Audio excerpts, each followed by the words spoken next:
Online में Audible हूँ मैं? चलिए। So good evening to all of you.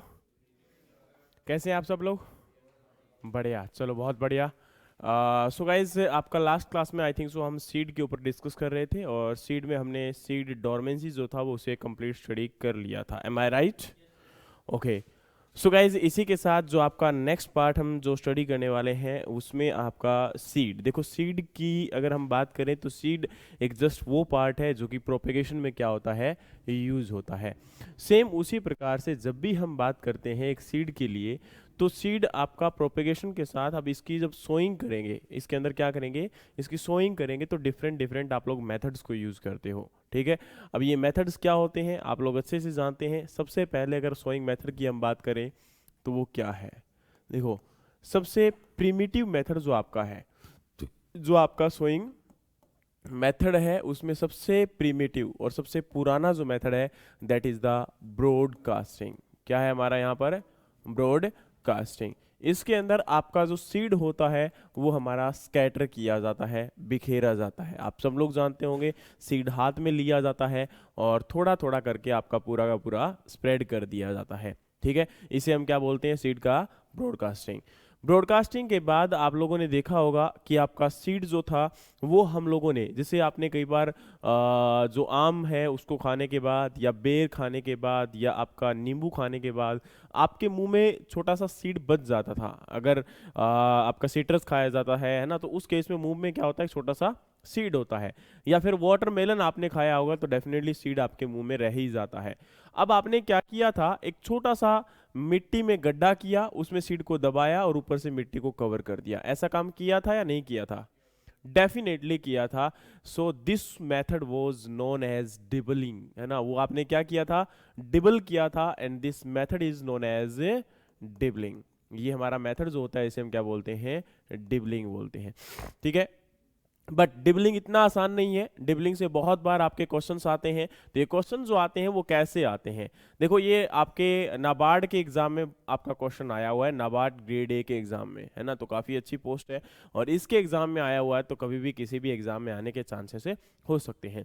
तो पूछा गया था कि डिबलिंग जब करते हैं तो रिज के ऊपर डिबलिंग करते हैं। रिज मतलब आपका एक फील्ड के अंदर आप लोगों ने देखा होगा आपका रीजेस बनी होती है ना। तो ये जो रीजेस बनाई जाती हैं, उन रीजेस के ऊपर आपका कुछ इस प्रकार से रहता है, ये इनकी हाइट रहती है। तो बोला जाता है कि इसकी कितनी हाइट के ऊपर कहां पर हम सीड को डिबल करेंगे, इस सीड को डिबल करने का प्लेस सबसे अच्छा कौन सा होगा। देखो डियर, आप मानते हो, अच्छे से जानते हो कि आपकी क्लासेस इतनी ही इंपॉर्टेंट होती है। अब देखो, डिबलिंग मेथड हर जगह बताया होगा, लेकिन ये वाली बात आपकी बहुत रेयर जगह पे लिखी होती है कि इसमें से जो क्वेश्चन आने वाला है, डिबलिंग कोई नहीं पूछेगा। वो बात भूल जाना कि आपसे कोई डिबलिंग मेथड पूछेगा। यहाँ पर जो क्वेश्चन पूछेगा वो इसी बात से पूछेगा कि जब डिबलिंग किया जा रहा है तो उस रिज के ऊपर कितनी हाइट या कितनी डेप्थ के ऊपर हमें जो है आपका सीड की सोइंग करनी चाहिए। तो याद रखना, जब भी हम इसकी बात करेंगे तो इस रिज के ऊपर आपका टोटल अगर हम बात करते हैं, जैसे मान के चलिए इसको 4 सेंटीमीटर में डिवाइड करता हूं। कितने पार्ट में डिवाइड करता हूं? 4 सेंटीमीटर में डिवाइड करता हूं। या फिर आपका 4 छोड़िए, 3 सेंटीमीटर में डिवाइड करता हूं। कितने में? 3 सेंटीमीटर। 1, 2 और 3। पूछा जाता है कि सीड को कहां प्लेस करना चाहिए, तो बताइए जरा कहां करना चाहिए? ऊपर से या नीचे से? ऊपर से 1/3 या नीचे से 1/3?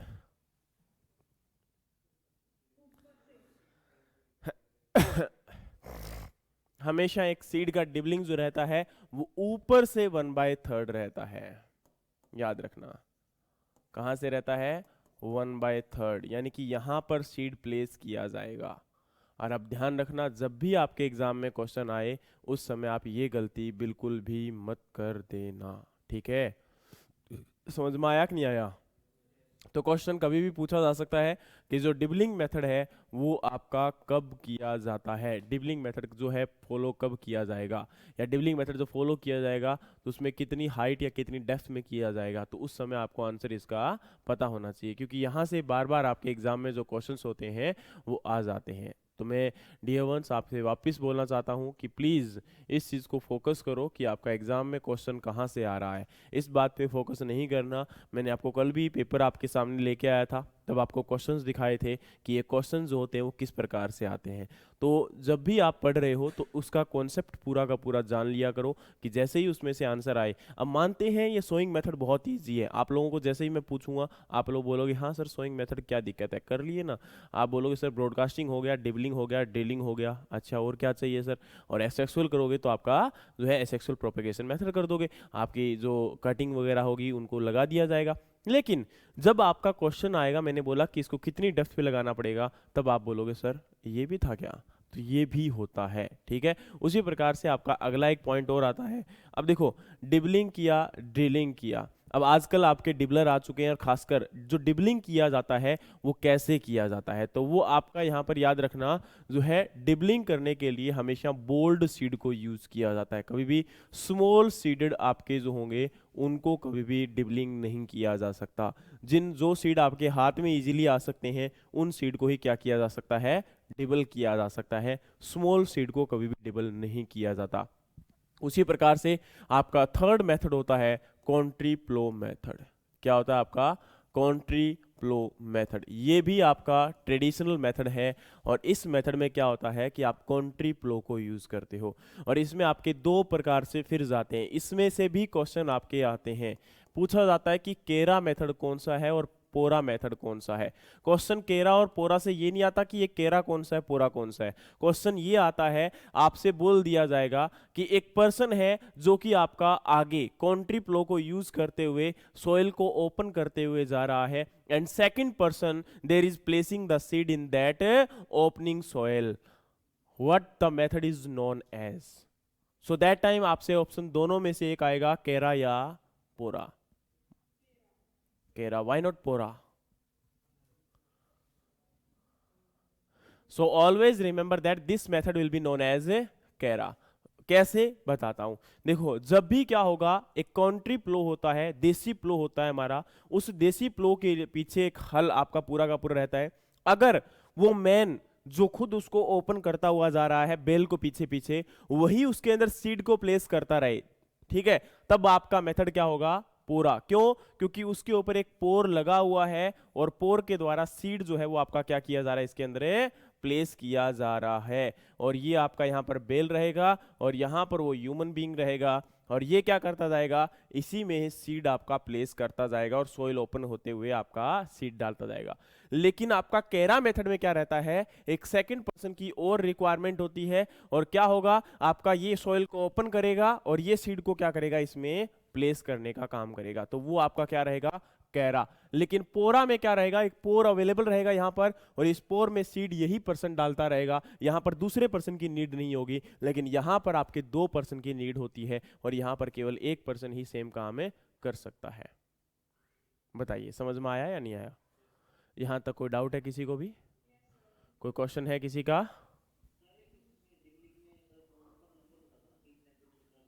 हाँ जी, हाँ,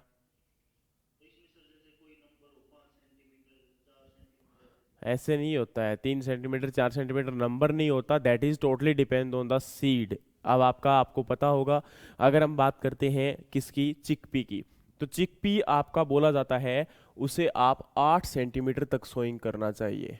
चिकपी की रिकमेंडेशन कितनी होती है, 8 सेंटीमीटर, जिससे आपका उसको विल्टिंग से भी बचाया जा सकता है।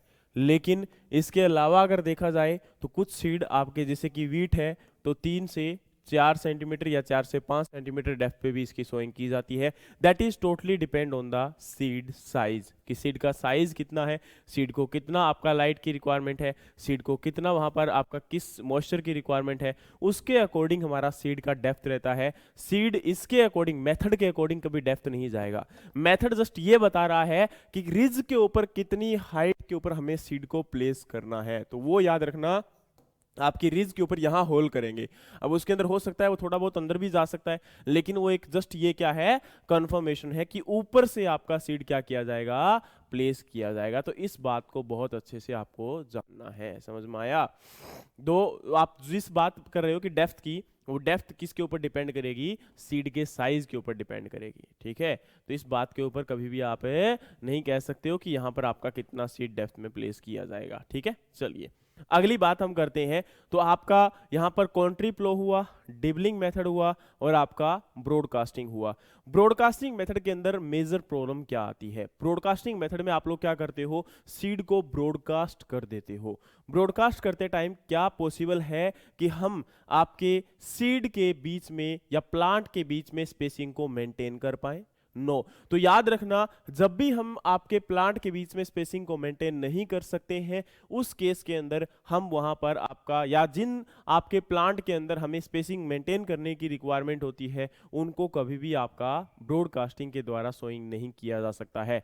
ब्रॉडकास्टिंग केवल जो क्लोज स्पेसिंग क्रॉप होती है उन्हीं की सोइंग की जा सकती है। जो आपकी दूर स्पेसिंग क्रॉप होती हैं, जिनको ज्यादा स्पेसिंग पे ग्रो करवाया जाता है, उन्हें कभी भी आप ब्रॉडकास्टिंग के द्वारा सोइंग नहीं कर सकते हो। दूसरी बात, जिन आपके सीड को ज्यादा डेप्थ में सोइंग करने की रिक्वायरमेंट होती है, उनको भी आप ब्रॉडकास्टिंग के द्वारा सोइंग नहीं कर सकते हो, क्योंकि इसके बाद ब्रॉडकास्टिंग के बाद आप क्या करते हो, एक केवल थोड़ा सा फार्मयार्ड मैन्योर की एक लेयरिंग करते हो, या फिर आप एक मिट्टी का कवरिंग जो होता है उसके ऊपर करते हो, या फिर जैसे आप लोगों ने देखा होगा आपके फील्ड के अंदर जो पुराने लोग करते थे, अगर आप लोग फील्ड से जुड़े हुए हो और फील्ड में आप कभी गए हो, तो आप लोगों ने देखा होगा कि केवल क्या किया जाता है, जैसे बरसीम का आज भी बहुत जगह पर इसका ब्रॉडकास्टिंग किया जाता है। बरसीम का जो सीड होता है आज भी बहुत जगह पर ब्रॉडकास्टिंग किया जाता है। और वो लोग करते क्या है, वो कुछ भी नहीं करते हैं, एक पेड़ को तोड़कर लेके आएंगे, उसकी ब्रांच को बड़ी सी, और उस ब्रांच को पूरे के पूरे फील्ड के अंदर, बहुत बड़ी ब्रांच होती है, और पूरे के पूरे फील्ड में उसको मूव ऑन करवा देते हैं, जिससे आपका सीड जो होता है थोड़ा बहुत आपका रफल कर जाता है, सफल कर जाता है। और वही हमारा क्या रहता है, एक प्रकार से उसको यूज कर लिया था और उसके ऊपर आपका वाटरिंग यानी कि इरिगेशन कर दिया जाए। Please mute your mic, Pankaj Saran.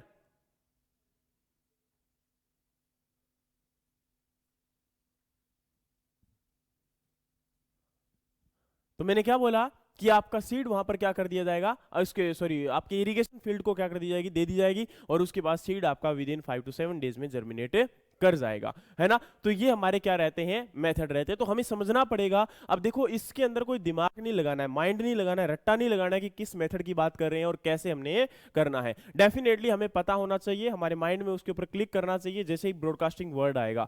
जैसे ही अब देखो उस समय एक्सपर्ट की भी रिक्वायरमेंट होगी, कोई मेरे जैसे को दे दे कि चल भाई फील्ड में ब्रॉडकास्ट कर, तो मैं क्या करूंगा, जो 1 एकड़ में सीड ब्रॉडकास्ट करना था, वो एक आपके कनाल में या फिर एक आपके छोटे से पार्ट के अंदर ही हो सकता है उसको आपका स्प्रेड करके आ जाऊं। क्यों? क्योंकि भाई मेरे को क्या पता था, मैं तो आके यही बोलूंगा ना, मुझे क्या पता था, आपने मुझे दिया ब्रॉडकास्ट करने को, मैं ब्रॉडकास्ट करके आ गया। तो डेफिनेटली वहां पर किसकी रिक्वायरमेंट होती है, एक अच्छे खासे एक्सपीरियंस की रिक्वायरमेंट होती है, ठीक है, क्योंकि ये प्रिमिटिव मेथड है और डेफिनेटली प्रिमिटिव जो टाइम था आपका वो काफी एक्सपीरियंस के साथ किया जाता था। सेम अगर हम बात करते हैं तो आपका आगे बढ़ते हुए कंट्री प्लो में, कंट्री प्लो में भी सेम आपका ब्रोड जो आपके सीड होते हैं, जो बड़े सीड होते हैं, उन्हीं की क्या की जाती है, आपकी सोइंग की जा सकती है कंट्री प्लो के द्वारा। स्मॉल सीडेड जो होंगे उनकी सोइंग नहीं की जा सकती है। क्यों? क्योंकि उनको अगर आप सोइंग करोगे तो सीड की जो प्लेसिंग होगी वो मेंटेन नहीं की जा सकती, क्योंकि आपने देखा होगा वहां पर इस प्रकार से एक होल रहता है, एक पोर रहता है, और पर्सन जो मूव ऑन करता है वो इस प्रकार से उसके अंदर सीड प्लेस करता हुआ जाता है, उसके साइड में फिर सीड रहता है, फिर निकाल लेता है और फिर वो सीड प्लेस करता हुआ चलता है। आपने देखा होगा ऊंट के पीछे या फिर आपके बेल के पीछे इस प्रकार से आपका जो है कंट्री प्लो को यूज किया जाता। आज भी बहुत जगह करते हैं जहां पर अभी तक टेक्नोलॉजी नहीं पहुंची है वहां पर, या फिर जो लोग फार्मर आपके बिल्कुल पुअर हैं, जिनके पास ज्यादा लैंड अवेलेबल नहीं है, या फिर जो लोग अपनी कॉस्टिंग को, या इनपुट कॉस्ट जिसे आप बोलते हो, सोइंग जो कॉस्ट बोलते हो, उसको डिक्रीज करना चाहते हैं, वो आज भी इस मेथड को फॉलो करते हैं। हरियाणा में भी करते हैं, पंजाब में तो ऑलमोस्ट लोग छोड़ चुके हैं इस बात को, लेकिन हरियाणा, राजस्थान, इन स्टेट के अंदर आज भी इन मेथड को फॉलो किया जाता है, ठीक है। चलिए इसके बाद अगर हम बात करते हैं तो आपका अगला जो मेथड है वो है आपका ड्रिलिंग। अगला मेथड आपका क्या है, ड्रिलिंग। देखो ड्रिलिंग के अंदर पहले आपको पता होगा नॉर्मल आपकी सीड ड्रिल मशीन आई थी, नॉर्मल आपकी क्या आई थी, सीड ड्रिल मशीन आई थी, जिसके अंदर केवल सीड की क्या की जाती थी, ड्रिलिंग की जाती थी। उसके बाद आपका सेकंड नंबर पे आया सीड कम फर्टी ड्रिल, सीड कम फर्टी ड्रिल, ठीक है। उसके बाद इसके अंदर क्या था, सीड के साथ साथ एक फर्टिलाइजर का भी कंपार्टमेंट वहां पर बना हुआ था, और सीड के साथ साथ आपका वहां पर जो न्यूट्रिएंट्स था वो भी प्रोवाइड आपका करवाया जा रहा था, जो आपके लिए क्या था, एक बेटर आपका मेथड था, ठीक है। जिसके बाद क्या हुआ, अब देखो सीड के साथ फर्टिलाइजर, ये कई बार क्वेश्चन आ चुका है कि सीड के साथ जब फर्टिलाइजर का प्लेसमेंट किया जा रहा है तो वो कहां किया जा रहा है, तो आपको पता होना चाहिए सीड के साथ जो फर्टिलाइजर का प्लेसमेंट किया जाएगा वो हमेशा सीड से नीचे किया जाएगा। क्यों? क्योंकि सीड जब जर्मिनेट करेगा तो उसकी रूट जो होगी वो नीचे की ओर जाएगी, और डेफिनेटली उसी समय आपके प्लांट को क्या रिक्वायरमेंट होती है, आपकी जो है नाइट्रोजन या फिर जो बाकी फर्टिलाइजर आपके मिल रहे हैं, जो न्यूट्रिएंट्स होते हैं उनकी रिक्वायरमेंट होती है, और वो उसी समय क्या करेगा, अपटेक करने का काम करेगा। उसके बाद अगर हम बात करेंगे तो सीड कम फर्टी ड्रिल के बाद हमारा आजकल आपका जीरो ड्रिल, और आपका अगर हम बात करते हैं तो हैप्पी सीडर, सुपर सीडर ये आ चुके हैं। जीरो टिल ड्रिल जो मशीन है उसको कई क्रॉप को सोइंग करने के लिए यूज किया कर सकते हो, लेकिन जो आपका सुपर सीडर है और जो आपका हैप्पी सीडर है that is only use for the wheat sowing in the rice field. Rice के फील्ड में जहां पर रेजिड्यू अवेलेबल है उस फील्ड में केवल आपकी वीट यानी कि गेहूं की बुआई के लिए, गेहूं की सोइंग के लिए, आपकी वीट की सोइंग के लिए हम लोग क्या करते हैं, इसको फॉलो अप करते हैं। किसको? आपका यहां पर है जो आपका कौन सा happy seeder and super seeder, ये दोनों ही कहां से डेवलप किए गए हैं, PAU, Punjab agriculture university Ludhiana. ठीक है, तो ये भी आपसे क्वेश्चंस कभी भी हो सकते हैं कि कहां से डेवलप किए गए हैं, किस क्रॉप की सोइंग के लिए हैं, और किस क्रॉप के फील्ड में है आपका। तो डेफिनेटली राइस के फील्ड में, जहां पर रेजिड्यू को रिमूव हमें नहीं करना पड़ता, रेजिड्यू हमें निकालना नहीं पड़ता है, और उसके बिना ही हम क्या कर सकते हैं, आपकी वीट की सोइंग कर सकते हैं। और जीरो जो टिल ड्रिल मशीन है इसमें किसी भी ऑलमोस्ट सभी सीड की हम क्या कर सकते हैं, सोइंग कर सकते हैं। अब क्वेश्चन आपका रेज होता है कि सर ये था तो इसकी नीड क्यों हुई, और ये था तो इसकी नीड अभी क्यों हुई। देखो यहां पर याद रखना कि आपका जो जीरो टिल ड्रिल मशीन होती है, इससे जब आपके फील्ड में सोइंग की जाती है तो राइस का जो रेजिड्यू होता है वो काफी हार्ड होता है, काफी स्टिफ होता है। आपने देखा होगा कि राइस का रेजिड्यू जल्दी से गलता नहीं है, जल्दी से फील्ड के अंदर मिक्स नहीं होता है, जल्दी से काटा नहीं जा सकता है। इसीलिए यहां पर आपका जो हैप्पी सीडर के अंदर जो ब्लेड लगा हुआ था वो प्रॉपरली वर्क नहीं कर रहा था, और कुछ टाइम चलने के बाद आपका जो नीचे चलने वाला सीड का जो होल था वो क्लोग हो जाता था, बंद हो जाता था, और बंद होने की वजह से ही यहां पर आपका हैप्पी सीडर आया। अब क्वेश्चन आता है कि हैप्पी सीडर था तो यहां पर सुपर सीडर की रिक्वायरमेंट क्यों हुई। इसका रीजन ये था क्योंकि यहां पर हैप्पी सीडर भी काफी टाइम के बाद देखा गया, क्योंकि राइस का जो बहुत ज्यादा रेजिड्यू हो जाता है, और वो रेजिड्यू इतना ज्यादा हो जाता है कि वो भी क्लोग कर देता है, तो सुपर सीडर में भी एक स्पेशल ब्लेड लगाया गया, और वो आपका क्या कर रहा है, कंप्लीट इसको साइड करता हुआ चल रहा है, और उसके बाद आपकी सीड की प्लेसिंग हो रही है। तो यहां पर आपका हेल्प हो रही है प्रॉपर सीड की सोइंग करने के लिए। अब ये क्वेश्चन कभी भी आपके एग्जाम में नहीं आएगा, लेकिन क्वेश्चन आपके इंटरव्यू में डेफिनेटली आपसे प्लेस हो सकता है कि अगर ये था तो ये नीड क्यों हुई, और ये है तो इसके अंदर ऐसा क्या है कि हमें आगे भी इसके अंदर अगर इंप्रूवमेंट करना पड़े तो हम क्या कर सकते हैं। आज भी ये हैप्पी सीडर के बाद जो सुपर सीडर है वो भी इतना इफेक्टिव नहीं है, लेकिन फिर भी कुछ हद तक हम कह सकते हैं कि 85% हमारा वर्क कर रहा है। अब पूछ सकते हैं कि आपका राइस के फील्ड में सबसे ज्यादा मेजर प्रॉब्लम किसकी है, तो वीड का मेजर प्रॉब्लम है। उसके बाद आपका क्वेश्चन हो सकता है कि आपका यहां पर कौन सी मशीन जो है वो इसके साथ में इंट्रोड्यूस करवाई गई थी, तो so that was the SMS, straw management system. ये हमारा कौन सा सिस्टम था, straw management system. Plant residue management के लिए ये हमारा मोस्ट इंपॉर्टेंट अभी एक सिस्टम आया है, जिसको अभी कंबाइन के पीछे लगाया जाता है, और जिसके अंदर रेजिड्यू जो होता है वो कंप्लीट आपके स्मॉल स्मॉल पीसेस में कट करने के बाद आपका पीछे से निकलता है। और इस सिस्टम के अंदर हमारा कभी भी क्वेश्चन आ सकता है कि आपका ये रिसोर्स कंजर्वेशन टेक्नोलॉजी, RCT जिसे हम बोल देते हैं, रिसोर्स कंजर्वेशन टेक्नोलॉजी, क्या उसका पार्ट ये है, तो डेफिनेटली ये उसका पार्ट है, क्योंकि रिसोर्स को इसके अंदर क्या हो रहा है, कंजर्व करने की हम बातें कर रहे हैं। डेफिनेटली ये हमारा क्या करेगा, प्लांट रेजिड्यू को फील्ड में मेंटेन करने में हेल्प करेगा। ठीक है, तो ये हमारा कंबाइन जो होती है, कंबाइन के बाद आपको पता है जब कंबाइन फील्ड में हार्वेस्टिंग करती है तो उसके बाद रेजिड्यू काफी ज्यादा बड़ा रह जाता है, और उसको मैनेज करने में काफी डिफिकल्टी होती थी। इसीलिए आपका बाद में गवर्नमेंट गवर्नमेंट ने बोला कि जितनी भी कंबाइन है सभी के साथ आपका एसएमएस सिस्टम लगा हुआ होना चाहिए, अगर नहीं लगा हुआ है तो उसका लाइसेंस जो है वो क्या कर दिया जाए, कैंसिल कर दिया जाए। तो उसके बाद से आपका एसएमएस सिस्टम जो है वो कंबाइन हार्वेस्टर जो है उनके अंदर लगा दिया गया, और अभी जो है ये प्रॉपर्ली वर्क कर रहा है। और किसके अंदर आएगा, ये रिसोर्स कंजर्वेशन टेक्नोलॉजी में आएगा। ठीक है, डेफिनेटली जब हम कंजर्वेशन एग्रीकल्चर पढ़ेंगे तब हम जानेंगे कि किस प्रकार से। अभी आपका जो है हरियाणा, सॉरी बोल रहा हूं, बैंक ऑफ महाराष्ट्र एएफओ के अंदर एक क्वेश्चन आया था रेजिड्यू को लेकर। किसको लेके, आपका रेजिड्यू को लेके। रेजिड्यू यानी कि आपको पता होना चाहिए, वहां पर आई थिंक सो, मुझे याद नहीं है एग्जैक्टली, अभी एक दो बच्चों ने बोला था, बाद में आया था कि 15% से ज्यादा अगर रेजिड्यू है तो वो आपका किसके अंदर रहेगा। देखो डियर, आपका जब कंजर्वेशन आपका एग्रीकल्चर आता है तो उसके अंदर आपका टीलेज आता है, एक वर्ड क्या आता है, टीलेज।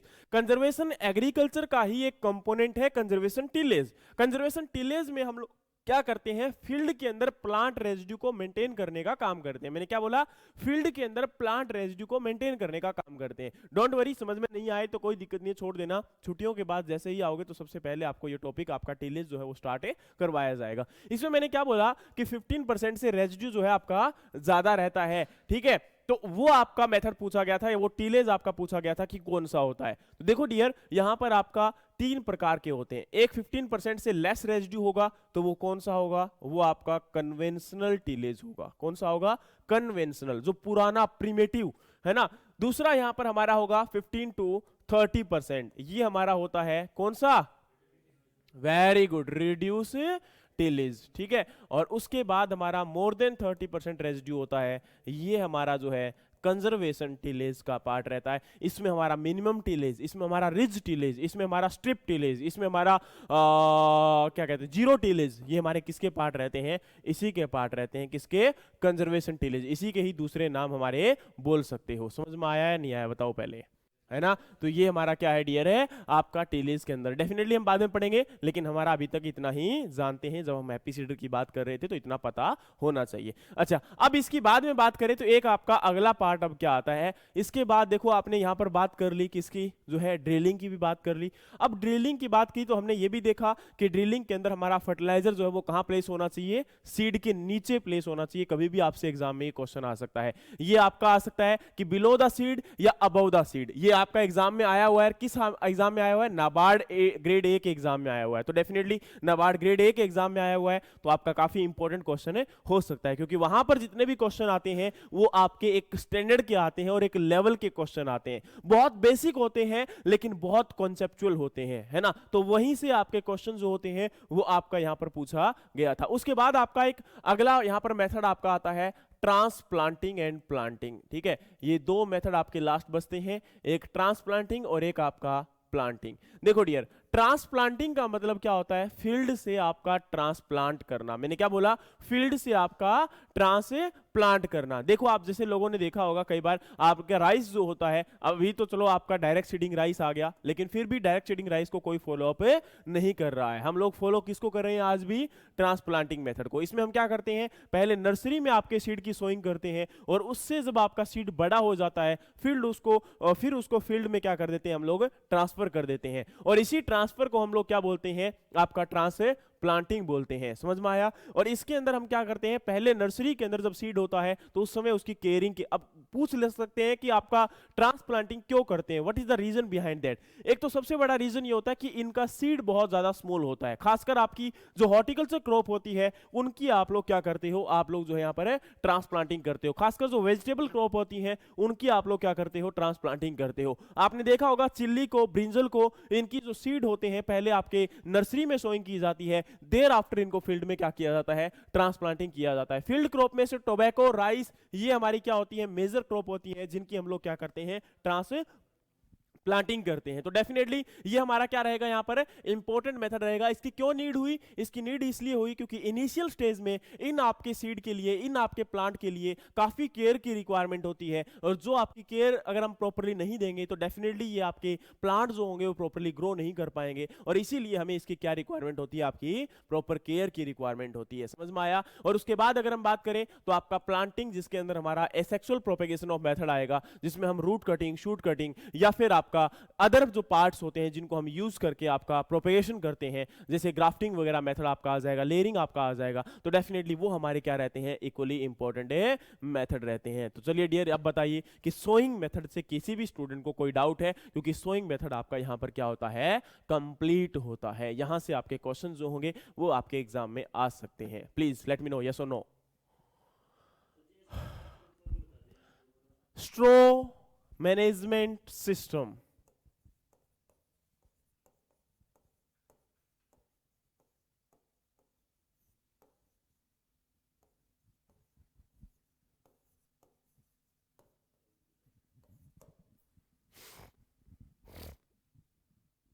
ठीक है। और डियर वंस मैं बार बार बोलता हूं कि क्वेश्चंस वही लोग पूछें जिन्होंने वीडियो ऑन किया होता है during the whole lecture, because otherwise I can not identify that you are just watching my video or just sleeping and just putting your earphone in your headphone, and when I am saying yes or no, then just wake up, sir please repeat again, है ना, एकदम से उठकर आते हैं ना, तो वो चीज आपकी नहीं चलेगी। आपको कंप्लीट, अगर आप डेफिनेटली पूरे होशो हवास में अगर क्लास ले रहे हैं तो डेफिनेटली 2 बार नहीं 50 बार बताई जा सकती है, दुख नहीं होता है।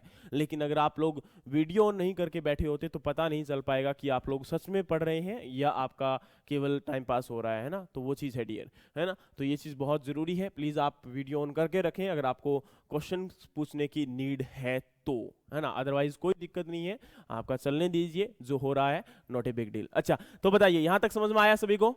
देखो डियर, है ना, तो टॉपिक होने में कोई टाइम नहीं लगता है, आप लोगों के सामने है, जस्ट आई थिंक सो 6:20 पे स्टार्ट किया था, 28 यानी कि 25 मिनट में एक टॉपिक कंप्लीट होता है ना। तो मैं बार बार आपसे बोलता हूं कि हमारे जब यहाँ पर हम स्टार्ट करेंगे डेफिनेटली उसके बाद टॉपिक्स में टाइम नहीं लगेगा, टाइम लगेगा आपको खुद को पढ़ने में, आपको खुद को रिपीट करने में, आपको खुद को रिवाइज करने में। अगर आप प्रॉपर अच्छे से रिवाइज नहीं कर पाए तो समझ लेना आपका काम हो गया, ठीक है। तो प्लीज गाइज हम्बल रिक्वेस्ट है कि बार बार रिवाइज खुद करते रहें, वरना टाइम बाद में नहीं मिलेगा। और एग्जाम में आपको ऑलरेडी बता चुका हूं जनवरी के अराउंड होने वाला है, हरियाणा एडीओ की अगर हम बात करें तो जनवरी के अराउंड ये एग्जाम आपका आ जाएगा।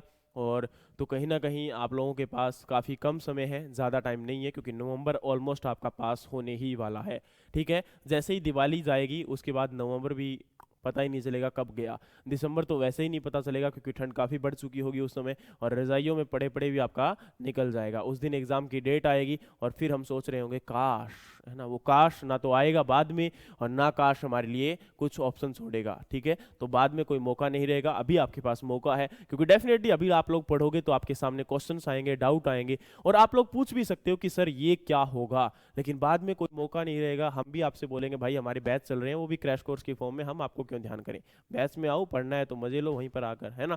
फिर वहां पर आएंगे, हम 1 घंटे क्लास लेंगे, आपसे बोलेंगे हाँ जी सर क्या हुआ, कोई दिक्कत नहीं है, पढ़ते हैं बाद में, है ना। तो इसी प्रकार से 2 से 3 बैच लगातार चल रहे होंगे और उस समय आपको आंसर भी नहीं करने का टाइम मिलेगा, ठीक है। अगेन बोलता हूं, इसीलिए आपके पास बहुत अच्छा टाइम है, बहुत अच्छा मौका है, ठीक है। नवंबर के अंदर ऑलमोस्ट हम सिलेबस डेफिनेटली पूरा करेंगे, लेकिन फिर आपसे बोलता हूं कि आपकी क्रॉप जैसे ही कंप्लीट होगी उसके साथ पूरा का पूरा सिलेबस ऑलमोस्ट डन हो जाएगा, बहुत थोड़ा पार्ट आपका रिमेनिंग रहेगा।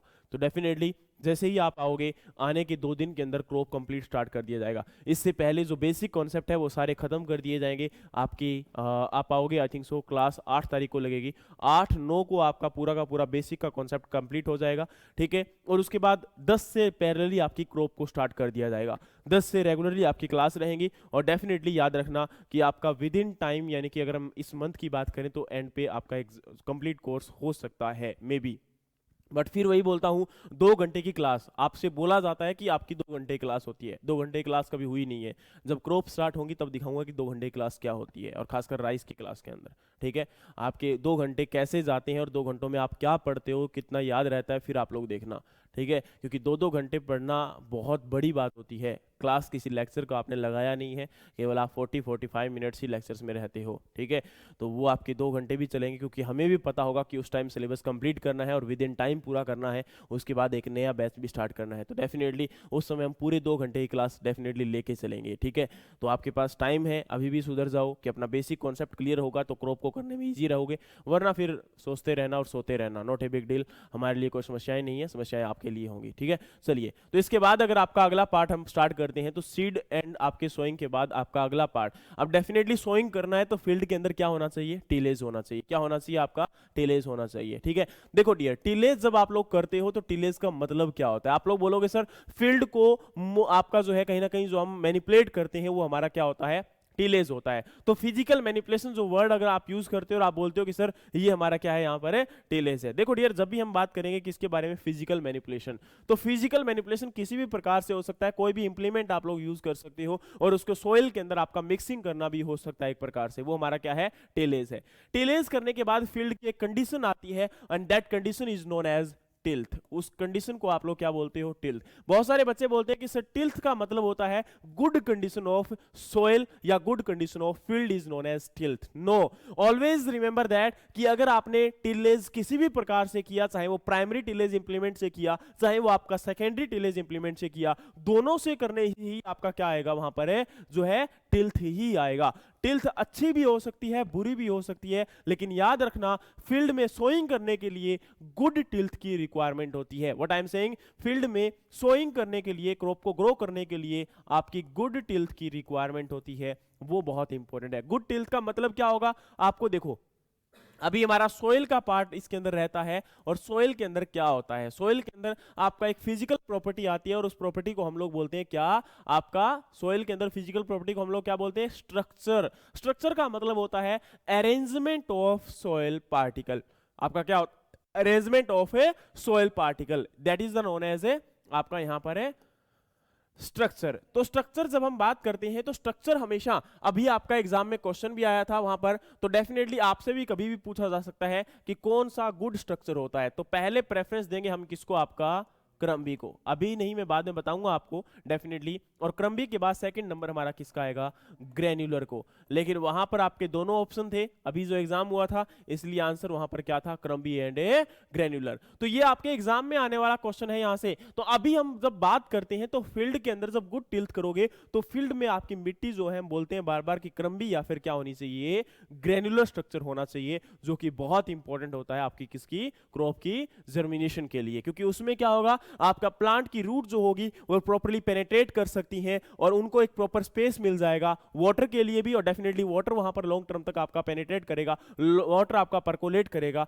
वाटर आपका वहां पर जो है रिटेन करेगा, वो तभी कर पाएगा जब वहां पर क्या होगा, स्पेस होगा उसको रहने के लिए। या तो फिर वहां पर क्या होगा, बहुत बड़े बड़े पोर्स होंगे और वाटर कहां चला जाएगा, नीच डाउन कर जाएगा, या फिर वाटर वहां पर बहुत ज्यादा हार्ड सरफेस होने की वजह से रन ऑफ लॉस कर जाएगा। दोनों ही आपके लिए क्या होते हैं, बहुत ज्यादा हार्मफुल होते हैं। ठीक है, चलिए इसी के साथ आपका अगला पार्ट स्टार्ट करेंगे। तो इसके अंदर हमारा क्या है, टिलेज।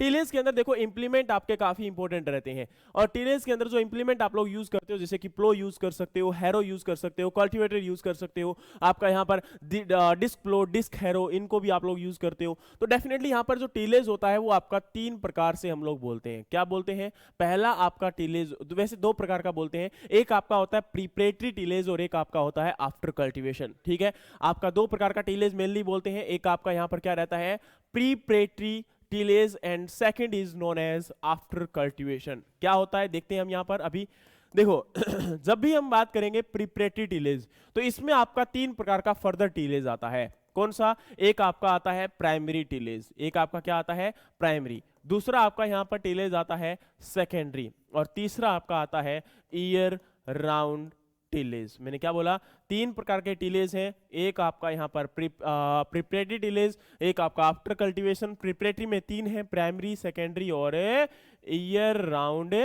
टिलेज। ये हमारे तीन यहाँ पर क्या रहते हैं, टाइप रहते हैं। ठीक है, अब अगर हम बात करते हैं तो इनको फर्दर क्यों डिवाइड किया गया, what is the reason behind that, कि प्राइमरी क्या है, सेकेंडरी क्या है और आपका टर्सरी क्या है। याद रखना, प्राइमरी टिलेज का मतलब होता है फील्ड को टोटली ओपन करना। फील्ड के अंदर जो हमारी सोइल आपकी है उसको प्रॉपर्ली क्या कर दिया जाएगा, ओपन कर दिया जाएगा। बहुत ज्यादा बड़े बड़े क्लोड्स उसके अंदर नजर आएंगे और बहुत ज्यादा डीप तक उसके अंदर क्या की जाएगी, टिलेज की जाएगी। जब प्राइमरी टिलेज यूज करते हैं तो उस समय हम कुछ इंप्लीमेंट्स को यूज करते हैं, और उन इंप्लीमेंट को हम क्या बोलते हैं, सबसे पहले आपका होगा प्लो। जितने भी प्लो होंगे, चाहे वो डिस्क प्लो है, मोल्डबोर्ड प्लो है, वो सारे के सारे चीजल प्लो है, वो हमारे किस लिए यूज होते हैं, हैं आपके यहाँ पर प्राइमरी टिलेज के लिए। नाम लिख देता हूं, आप डेफिनेटली आपके एग्जाम में कभी भी क्वेश्चन आ सकता है कि कौन सा इंप्लीमेंट यहाँ पर as a primary tillage implement use किया जाएगा, कौन सा इंप्लीमेंट यहाँ पर सेकेंडरी टिलेज इंप्लीमेंट यूज किया जाएगा। ये आपके एग्जाम में बार बार क्वेश्चन यहाँ से आते हैं, तो याद रखना पहला आपका यहाँ पर है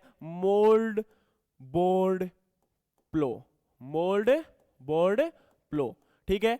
दूसरा हमारा यहां पर है डिस्क प्लो, ठीक है। तीसरा हमारा यहां पर है सीजल प्लो, और चौथा यहां पर आपका है सब सोइलर। अब इनकी डेप्थ से भी क्वेश्चन आपके आ जाते हैं, तो मैंने क्या बोला, यहां पर आपके प्राइमरी टिलेज इंप्लीमेंट्स को मैं लिखवा रहा हूं। पहला आपका है यहां पर मोल्ड बोर्ड प्लो, सेकंड आपका है यहां पर डिस्क प्लो, थर्ड आपका यहां पर है चीजल प्लो, फोर्थ आपका यहां पर है सब सोइलर। ये वो मेजर आपके इंप्लीमेंट्स है जो प्राइमरी टिलेज की फॉर्म में यूज किए जाते हैं। यहां पर याद रखना कि इनकी डेप्थ से आपके बार बार क्वेश्चन आते हैं। ये आपका 60 टू 90 सेंटीमीटर डेप्थ तक यूज किया जा सकता है, और 5 ईयर में ओनली 1 टाइम रिकमेंडेशन होता है। कई बार एग्जाम में क्वेश्चन आ चुका है कि सब सोइलर कितने सालों के बाद रिकमेंड किया जाता है, तो subsoiler is recommended after the 5 year. कितने सालों के बाद रिकमेंड किया जाता है, 5 साल के बाद रिकमेंड करते हैं। और सब सोइलर की डेप्थ कितनी रहती है, 60 टू 90 सेंटीमीटर। अब बोलोगे सर 90 सेंटीमीटर यानी कि up to 1 metre, is that possible?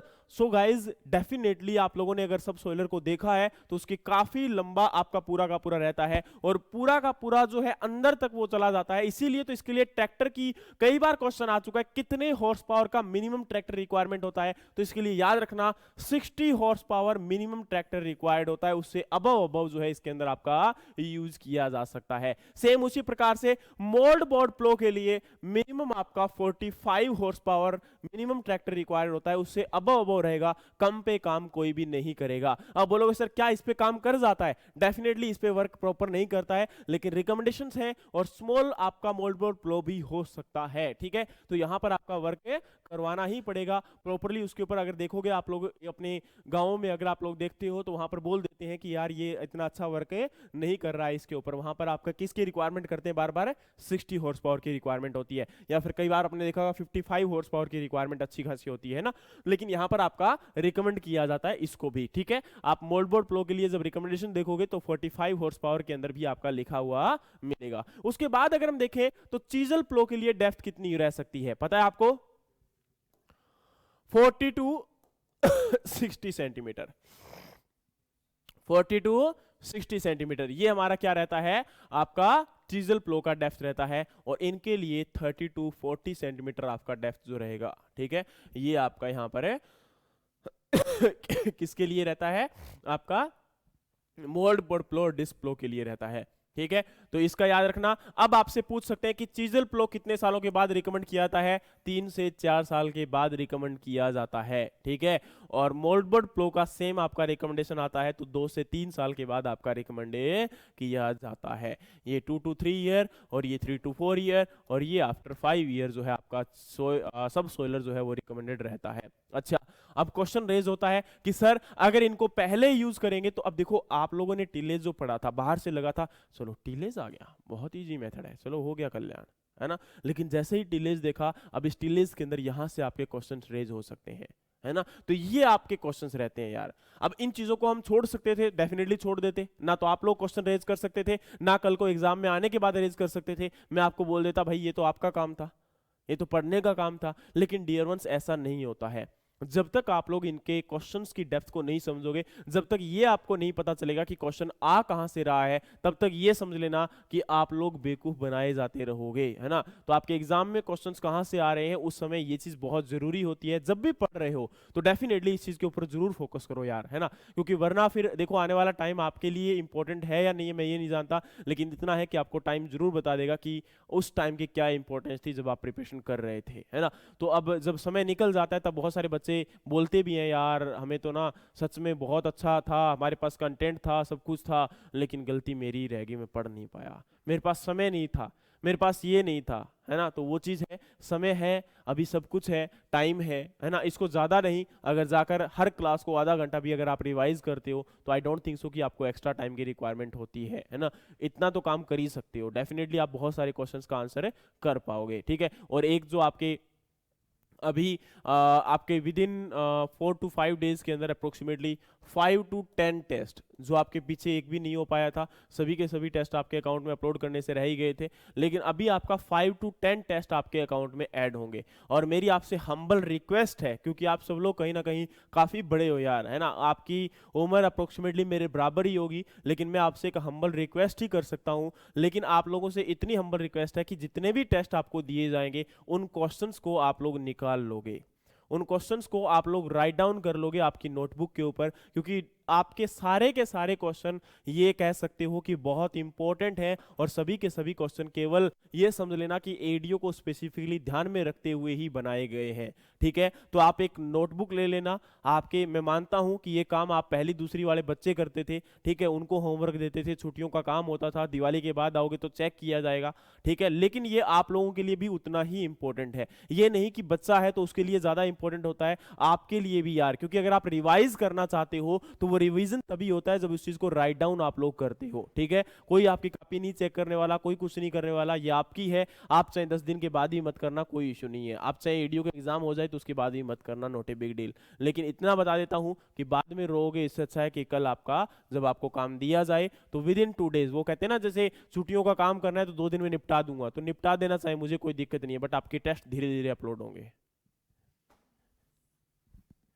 ठीक है। चलिए, तो इसके बाद आपके अगले पार्ट पे फोकस करते हैं, वो क्या है आपका सेकेंडरी टिलेज। प्राइमरी टिलेज में इंप्लीमेंट आपको समझ में आ गए, ठीक है। सेकेंडरी टिलेज में क्या रहेगा, सेकेंडरी टिलेज में आपके यहाँ पर याद रखना, हैरो जो होते हैं वो आपके इंपॉर्टेंट होते हैं, चाहे वो डिस्क हैरो हो, ठीक है, या फिर आपका स्पाइक टूथ हैरो हो, है ना। तो ये हमारे क्या रहते हैं, सेकेंडरी टिलेज में आएंगे। उसके साथ आपका देखो, हैरो के साथ आपका प्लैंकर। प्लैंकर आप जानते हो क्या होता है, जो आपका, जैसे आपके देसी लैंग्वेज में स्वागा बोलते हो आप लोग, ठीक है, जो आपका एक फील्ड को लेवल करने का काम करता है, ठीक है। तो प्लैंकर आपका रहेगा, ठीक है। उसी के साथ अगर हम बात करेंगे तो आपका वहां पर जो सोयल के ऊपर आपके जो क्रम्बलर आप जिनको बोल देते हो, या फिर आप जिनको छोटे छोटे आपके जो पार्टिकल्स हैं उनको ब्रेक डाउन करने के लिए प्रेशर जो होते हैं वो आपकी यूटिलाइज हो सकते हैं, लेकिन इनसे क्वेश्चन नहीं आता है। लेकिन क्वेश्चन कहाँ से आता है, ये बहुत इंपॉर्टेंट है। देखो डियर, अब क्वेश्चन आएगा आपका जो लेजर लैंड लेवलर है वो किस में आएगा, तो वो सेकेंडरी आपका इंप्लीमेंट में ही आएगा। किस में आएगा, लेजर लैंड लेवलर। अब क्वेश्चन आता है कि लेजर लैंड लेवलर जो है रिसोर्स कंजर्वेशन टेक्नोलॉजी का पार्ट है या नहीं है, तो बिल्कुल सही है, ये हमारा रिसोर्स कंजर्वेशन टेक्नोलॉजी का पार्ट है। बोलोगे सर कैसे, इसका रीजन ये है डियर, क्योंकि आपका जो लेजर लैंड लेवलर है इसको यूज करने से लैंड आपका क्या हो जाता है, लेवल हो जाता है, और जिसकी वजह से वाटर की रिक्वायरमेंट होती है वो हमारी क्या हो जाती है, रिड्यूस हो जाती है, कम हो जाती है। उसके बाद आपका यहाँ पर एक आपका और इंप्लीमेंट आता है जिससे आप लोग बोलते हो आपका कहीं ना कहीं सोयल के अंदर आप लोग मैक्सिमम उसको पडलिंग के लिए यूज करते हो और राइस के फील्ड में यूज करते हो। उसका नाम क्या है आपका, पडलर नहीं, कल्टीवेटर भी नहीं, रोटावेटर, है ना। बहुत ही बढ़िया,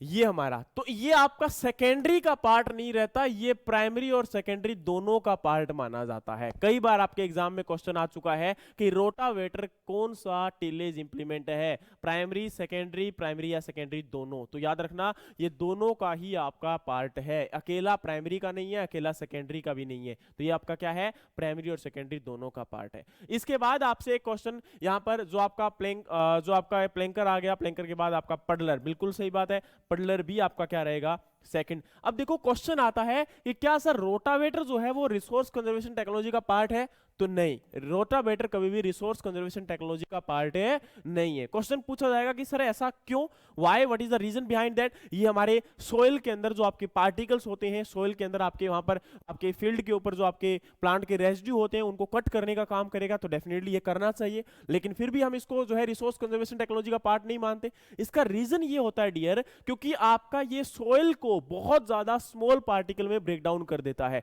और आपको पता है सोइल बहुत ज्यादा ब्रेक डाउन होने के बाद सोइल का स्ट्रक्चर जो होता है प्रॉपर्ली मेंटेन नहीं रह पाता, और सोइल का स्ट्रक्चर ही मेंटेन नहीं रहेगा तो क्या आप लोग जान रहे हो कहीं ना कहीं सोइल को हमारा इरोजन जो होगा वो क्या ज्यादा हो जाएगा, सोइल का रन ऑफ लॉस ज्यादा हो जाएगा, जिसकी वजह से ये रिसोर्स कंजर्वेशन टेक्नोलॉजी का पार्ट नहीं आता है। ठीक है, तो rotavator is not part of a resource conservation technology, और directly as it is exam में आता है। क्या आपका पडलर जो है वो रिसोर्स कंजर्वेशन टेक्नोलॉजी का पार्ट है? क्योंकि पडलर के अंदर क्या होता है, आप लोग 5 to 7 सेंटीमीटर वाटर खड़ा होता है, उस समय आप उसके अंदर मिक्सिंग करने का काम करते हो सोइल और आपका वाटर को, और उसकी वजह से क्या होता है नीचे एक लेयर बन जाती है, हार्ड पैन बन जाता है, जिससे वाटर आपका नीचे नहीं जाएगा। तो वाटर आपका लॉस होने से बच गया, तो डेफिनेटली किसका पार्ट है, आपका रिसोर्स कंजर्वेशन टेक्नोलॉजी का पार्ट है। यस और नो? नो।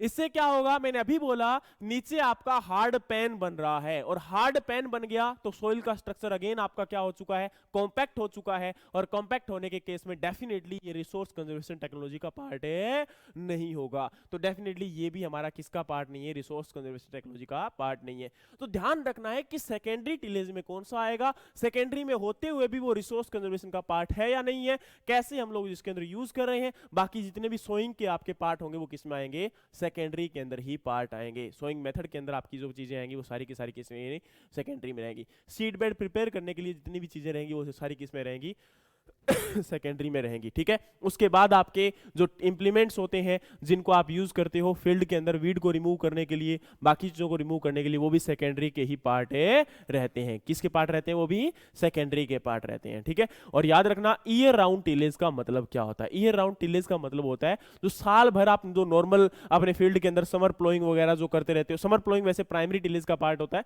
लेकिन आपके साल भर के अंदर जो नॉर्मल ऑपरेशन फील्ड में होते रहते हैं उनको आप लोग क्या करते रहते हो, उनको आप क्या बोलते हो, ईयर राउंड टिलेज बोलते हो। तो वो कभी एग्जाम में ऐसे नहीं आता, नॉर्मली ऐसे ही क्वेश्चन आएगा कि अगर आपका ईयर राउंड अगर आप नॉर्मल जो ऑपरेशन करते हो फील्ड में वो किसका पार्ट है, वो क्या कहलाता है, so that is the known as year round tillage. लेकिन मेजर जो आपके इंप्लीमेंट से क्वेश्चन आता है, और जहां से मैंने अभी आपको बताया कि रिसोर्स कंजर्वेशन टेक्नोलॉजी या फिर इस प्रकार से क्वेश्चन आपका रेज आउट होगा, और डेफिनेटली उस समय आपको ध्यान करना पड़ेगा कि किस क्वेश्चन के ऊपर क्या आपका आंसर किया जा रहा है। पडलिंग के लिए डेप्थ आपका आ सकता है, तो कितना रहेगा, 5 to 7 सेंटीमीटर वाटर की डेप्थ रहती है। ठीक है, कई बार 6 सेंटीमीटर लिखा होता है, कई बार 5 सेंटीमीटर लिखा होता है, तो याद रखना ये आपका एक ही बात है। ठीक है, चलिए, तो इसी के साथ अगर हम बात करें तो ये हमारा क्या हुआ, सेकेंडरी टिलेज इंप्लीमेंट के अंदर आपका पार्ट है फिनिश होता है। ये आपका मेन पार्ट था जिसके अंदर टिलेज हम लोग बोलते हैं, टिलेज से अगर क्वेश्चन आया तो डेफिनेटली यहीं से आएगा। इसके अलावा आप टिलेज से कहां क्वेश्चन आ सकता है, टिलेज का सोइल के साथ रिलेशन से क्वेश्चन आ सकता है, तो वो सोइल के अंदर ही किया जा सकता है, यहां पर आपका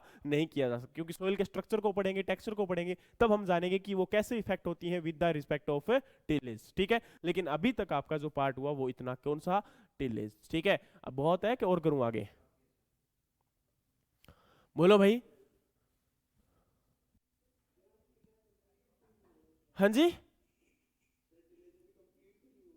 कैसे नहीं हुआ बताइए। हाँ, अच्छा, आपकी सोइंग करने के बाद आप वीड को रिमूव कर रहे हो, वो किस में आएगा, समझ में आया? मतलब कल्टीवेशन प्रैक्टिस जब स्टार्ट हो जाती है तो उसके बाद के जो ऑपरेशन रहते हैं, बाकी इसके अंदर जो थ्रेसर है, हार्वेस्टर है, वो तो उसके अंदर यूज रहेंगे ना, जब हम पोस्ट हार्वेस्टिंग की बात करते हैं या हार्वेस्टिंग की बात करते हैं। पोस्ट हार्वेस्टिंग टेक्नोलॉजी पढ़ना बाकी है, और पोस्ट हार्वेस्टिंग टेक्नोलॉजी जब पढ़ेंगे तब हम बात करेंगे उनके बारे में। ठीक है, लेकिन आपको याद होगा मैंने आपकी सभी के सभी आपको लास्ट के अंदर याद होगा एक प्रैक्टिस मैंने बताई थी, जिसके अंदर मैं आपसे डिस्कस कर रहा था कि जो आपकी हार्वेस्टिंग जब करते हैं तो उनको क्या बोलते हैं, उन टर्मिनोलॉजी को हम क्या वर्ड यूज करते हैं हार्वेस्टिंग जब करते हैं। ठीक है, जो आपकी थ्रेसिंग होती है वो कहाँ यूज की जाती है, ये आपकी शुरुआत में जब पहली 2-3 क्लासेस हुई थी उसके अंदर। ठीक है, बहुत पुराना जाना पड़ेगा, अगर नहीं है प्रोसेसर में तो उसको निकालना पड़ेगा, अगर है ही नहीं बिल्कुल भी तो फिर मेमोरी चिप को डिलीट कर दीजिए, साइड में रख दीजिए, नहीं डाल दीजिए, बहुत अच्छा रहेगा, है ना? क्योंकि यही तो मैं बोल रहा हूं कि रिपीटेशन अगर नहीं होगा तो वो चीज है। मैं फिर बोलता हूं जो चीज हो चुकी है उसको रिपीट में थोड़ा ना करूंगा, और जिस चीज को रिपीट करना है वो डेफिनेटली किया जाएगा। ठीक है, आफ्टर कल्टीवेशन एक वर्ड आपने बोला, मैंने तो पता नहीं कितने वर्ड उसके साथ रिलेट करके समझाए हुए हैं आपको। यही तो समस्या है हमारी। अभी बोल रहा हूं रेगुलर रहना बहुत जरूरी है, एक क्लास मिस किया तो पता नहीं कितना मिस करोगे, है ना। ये वो गर्लफ्रेंड नहीं है जो छोड़ के भाग जाएगी वापस आ जाएगी, या फिर दूसरी मिल जाएगी।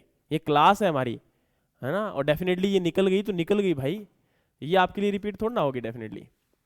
ठीक है, चलिए बताइए भाई, कहीं डाउट है तो बताओ। नहीं है ना, पक्का। बोलो आगे कराऊं क्या, आगे टॉपिक स्टार्ट हो सकता है, नॉट ए बिग डील, ये टॉपिक और फिनिश हो सकता है। हाँ जी, आइसोलेशन डिस्टेंस। भाई आइसोलेशन डिस्टेंस देखो क्या होता है, आपका हमने बात की थी क्रॉप की, सेल्फ पोलिनेटेड क्रॉप होती है, क्रॉस पोलिनेटेड क्रॉप होती है, और आपकी ओपन क्रॉस पोलिनेटेड क्रॉप होती है।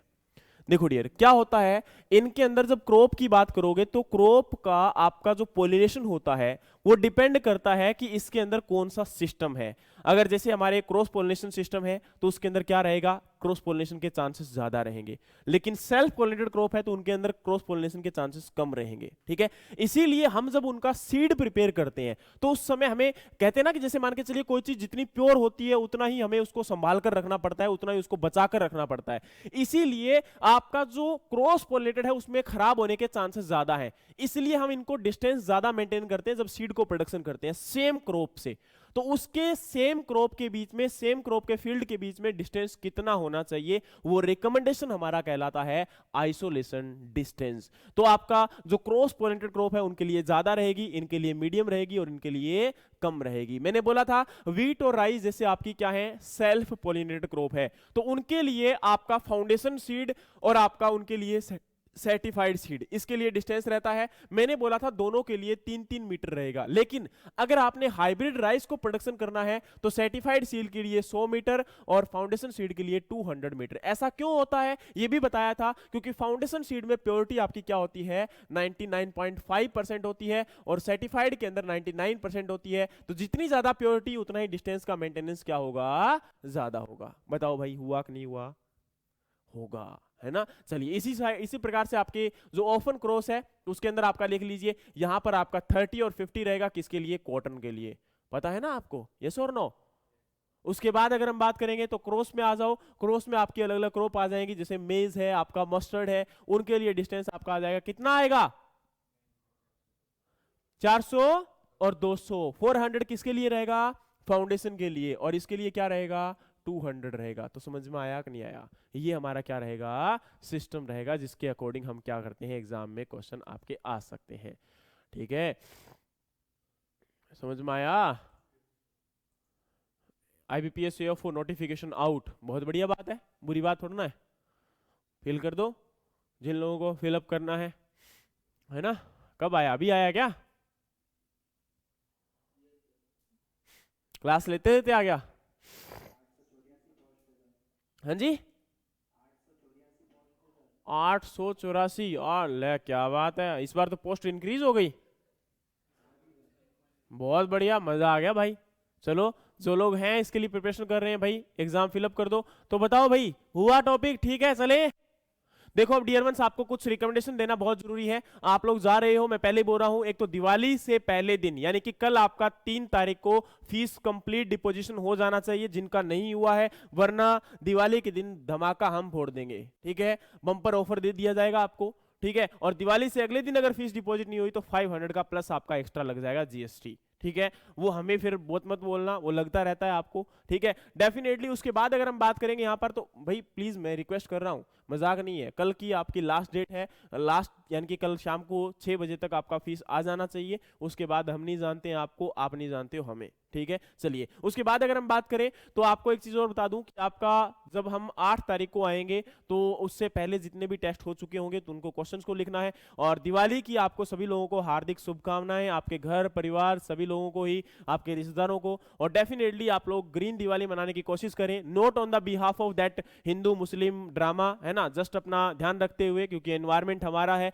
देश हमारा है, और ये एनवायरमेंट हमारा है तो डेफिनेटली प्रोटेक्शन की जिम्मेदारी भी हमारी ही है ना। हिंदू मुस्लिम वाला ड्रामा छोड़ दीजिएगा, बीजेपी वाले बहुत कुछ बोलते रहते हैं ना, वो चलता रहेगा। जो भाई अंधभगत हो तो डेफिनेटली चुप ही रहना, क्लास में डिस्टर्ब मत करना। धन्यवाद, मिलते हैं आपकी अगली क्लास में, थैंक यू सो मच।